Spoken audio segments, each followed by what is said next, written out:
I think there's many opportunities at the moment with the store market and also renewables, certainly still a great area in the industry. From our point of view, we're seeing a lot more discussion around electric vehicles and infrastructure, and obviously I think one of the challenges of that is how the grid will actually cope with electric vehicles and obviously the capacity of them over the next forthcoming years. Big challenges ahead. Another area for us and for the whole of the industry is the digitalisation of energy. So whether it's from the grid all the way down to the consumer, there's going to be ongoing challenges as to how that platform can be enabled and how people can probably distribute generated energy a bit better.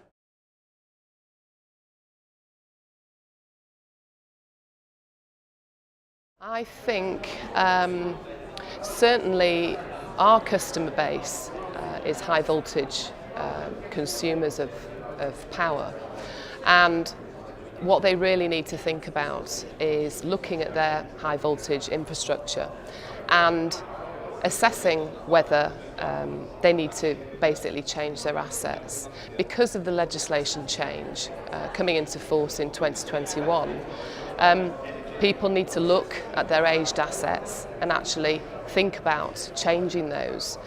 When they do change them, if they swap those transformers for a super low loss or an ultra low loss option, they can save an incredible amount of money and energy, more importantly, by having that infrastructure change. So I think one thing that they should look at is sort of fast tracking capital replacements of their own transformers, and it can provide £100,000 saving of electricity costs over its lifetime. So it's a real good sort of no-brainer in many of our customers' eyes, a good thing to do.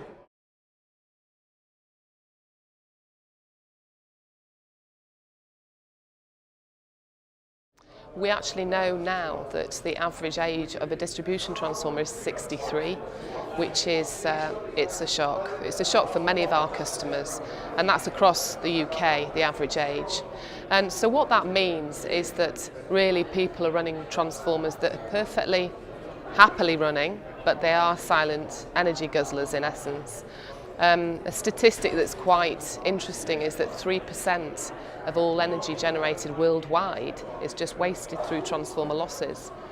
And if you wanted to try and understand what that really means, if you switch Denmark off for 3 years, that is what it accounts for. So when we look at our aged assets and we replace those for ultra low loss or super low loss alternatives, we really are addressing these issues, and of course not only environmentally as maybe part of your overall sustainability agenda, but financially, you know, you're making huge cost savings there, which really needs to be looked at.